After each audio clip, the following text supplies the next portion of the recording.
Hello दोस्तों, हमारे channel अनमोल निवेश में आपका स्वागत है। अगर आप micro cap, small cap, mid cap में इन्वेस्ट करते हो तो रिस्क रिवॉर्ड रेशो जो होता है वो हमेशा आपके फेवर में होता है। स्टॉक का मूवमेंट किसी भी तरफ हो सकता है, कभी ऊपर जाएगा कभी नीचे जाएगा, ये आपके कंट्रोल में नहीं होता। इसलिए आप उतना ही पैसा माइक्रो कैप, स्मॉल कैप में इन्वेस्ट कीजिए जो अगर खोना पड़े तो खोने के लिए आप रेडी है। और अगर ऐसा रिस्क लेने से आपकी रात की नींद खराब होती है तो ये बेहतर यही होगा आप ऐसा इन्वेस्टमेंट ना करें। लेकिन आपने स्मॉल कैप, माइक्रो कैप में इन्वेस्ट किया है तो रिस्क जो होता है वो एकदम लिमिटेड हो जाता है। Micro cap, small cap, mid cap में बहुत ज़्यादा रिटर्न मिलने की संभावना हमेशा बनी रहती है, क्योंकि आपके जो शेयर्स मल्टीपैकर बनते हैं उसके साथ साथ जो शेयर्स आपके लॉस कर रहे हैं उसका पैसा तो आपको बना कर देते ही हैं, लेकिन उससे कई गुना ज़्यादा पैसा आपको बना कर देते हैं और आपका पोर्टफोलियो वैल्यू कई गुना बढ़ा देते हैं। लेकिन इन सब में एक बात ज़रूरी होती है कि आपको अपने शेयर्स कम से कम 3 से 5 साल के लिए होल्ड करना ज़रूरी होता है। आज हम एक माइक्रो कैप क्लोथिंग कंपनी के बारे में बात करेंगे जिसका मार्केट कैप है 606 करोड़ रुपीज़। करंट प्राइस है 74.3, 52 वीक हाई है 111, लो है 35.7।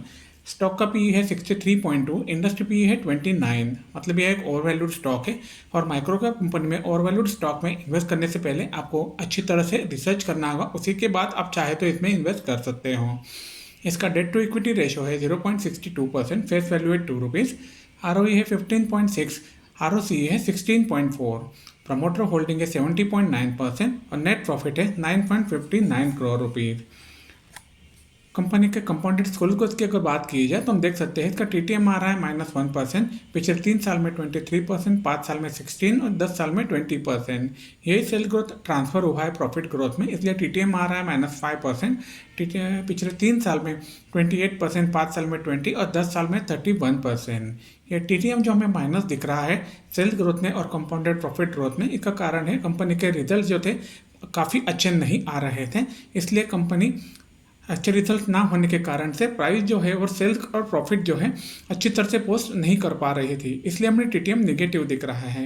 अगर कंपनी अच्छी तरह से परफॉर्म करती है, सेल्स और प्रॉफिट बढ़ाती है, ये टीटीएम माइनस से लेकर प्लस में भी आ सकता है ज़रूर और काफ़ी ऊपर भी जा सकता है। कंपनी का स्टॉक प्राइस सीएजीआर है पिछले 1 साल में 91% और पिछले 3 साल में 127%। रिटर्न ऑन इक्विटी भी अच्छी तरह से बढ़ता हुआ दिख रहा है। कंपनी के बिजनेस डिटेल की जानकारी ले लेते हैं। ये कंपनी 1956 में चालू हुई थी, जो किड्स के लिए जो कपड़े बनाती है उसका काम करती है, जो उनकी डिज़ाइनिंग, मैन्युफैक्चरिंग, ब्रांडिंग और सेलिंग यही करती हैं। ये कंपनी के प्रोडक्ट्स हैं जैसे कि tops, T shirts, trouser, shorts, dresses इत्यादि। ये कंपनी हर साल 90% नए डिज़ाइन लॉन्च करती है। इस कंपनी के 7 मैन्युफैक्चरिंग यूनिट्स और 2 डिस्पैच यूनिट्स है वेस्ट बंगाल के हावड़ा में, जिसका टोटल मैन्युफैक्चरिंग कैपेसिटी आता है 27,000 पीसेस पर डे। ये मार्च 21 की बात है, क्योंकि FY21 में कंपनी ने 3 करोड़ रुपीज़ इन्वेस्ट करके कैपेसिटी जो है बढ़ा लिया था। इसके लिए टोटल इंस्टॉल्ड कैपेसिटी जो है 27,000 से लेकर 30,000 पीसेस पर डे अभी हो गया है। इस कंपनी का डिस्ट्रीब्यूशन अगर देखा जाए तो पूरे भारत भर में 26 राज्यों में ये कंपनी अपना माल बेचती है अपने 125 डिस्ट्रीब्यूटर्स के साथ में। ये कंपनी ने ई-कॉमर्स प्लेटफॉर्म में भी अभी अपना एंट्री कर लिया है, जैसे कि फ्लिपकार्ट, फर्स्ट क्राई, अमेजॉन पे कंपनी अपने प्रोडक्ट बेचती हैं। इसके साथ साथ कंपनी अभी साउथ इंडियन स्टेट से, जैसे कि भारत में साउथ इंडियन स्टेट जो है वहाँ पे अपना डिस्ट्रीब्यूशन बढ़ाना चाहती है और इसके साथ साथ कंपनी ने अभी अफ्रीका में एक्सपोर्ट भी चालू कर दिया है। कंपनी अपना टायर 2 और टायर 3 सिटीज़ में भारत भर में अपना प्रेजेंस जो है बढ़ाना चाहती है। इसके अलावा कंपनी ने हाल ही में 30 दिसंबर 22 में अपना ई-कॉमर्स वेबसाइट भी लॉन्च कर दिया है। लेकिन बहुत इंपॉर्टेंट चीज़ नोट करने वाली है कंपनी के बारे में, इनकम टैक्स अथॉरिटीज़ ने इस कंपनी को 1.4 करोड़ रुपीज़ का डिमांड नोटिस भेज दिया था, जिसके कारण से कंपनी ने 24 लाख जमा कर दिए हैं, लेकिन बाकी अमाउंट के लिए इनकम टैक्स अथॉरिटीज़ के पास केस पेंडिंग है। कंपनी के फाइनेंशियल्स के बारे में ये बहुत ही इंपॉर्टेंट चीज़ नोट करने वाली है अगर आप इसमें इन्वेस्ट करना चाहते हो तो। हम आपको बता दें यह वीडियो सिर्फ एजुकेशन पर्पज़ के लिए बनाया गया है, इसे किसी भी तरह की खरीदारी या बिकवाली की सलाह ना समझें। कोई भी आर्थिक निर्णय लेने से पहले अपने फिर से भी रजिस्टर्ड वित्तीय सलाहकार से सलाह जरूर लें। कंपनी के क्वार्टरली प्रॉफिट लॉस स्टेटमेंट को अगर देखा जाए तो हम देख सकते हैं कंपनी का सेल्स था दिसंबर 20 में 28 करोड़ रुपीज़, ऊपर नीचे होते हुए मार्च 23 में ये हो गया था 37.59 करोड़ रुपये, तो जून 23 में वापस से कम हो गया 24.16। लेकिन ऑपरेटिंग मार्जिन आप देख सकते हैं, कंपनी का ऑपरेटिंग मार्जिन जो है 16% से लेके 20-22% तक चला गया था और जून 23 में ये काफ़ी अच्छा बढ़ा हुआ था, 26.24% हुआ था। वही इफेक्ट हमें यहाँ पे दिख रहा है नेट प्रॉफिट में, जो कि आ रहा है जून 23 में 3.08 करोड़ रुपीज़।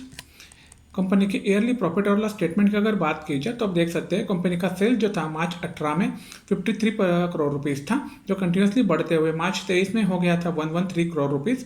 उसके साथ साथ में एक्सपेंसेस भी बढ़े हुए थे, लेकिन ऑपरेटिंग मार्जिन काफ़ी अच्छी तरह से मेंटेन किया हुआ है कंपनी ने। मार्च 22 में ये था 19% और मार्च 23 में हो गया था 17%। और नेट प्रॉफिट जो है मार्च 21 में पिछले साल के मुकाबले 25% बढ़ के यह हो गया था 7 करोड़ रुपीज़ और मार्च 22 में 43% बढ़ के हो गया था 10 करोड़ रुपीज़। जबकि मार्च 23 में सेल्स भी नॉमिनल हुआ है, उसके कारण से नेट प्रॉफिट आ रहा है 8 करोड़ रुपीज़। अभी हमने जो नंबर्स देखे वो आपको ग्राफिकल रिप्रेजेंटेशन में ज़्यादा अच्छी तरह से समझ आएंगे।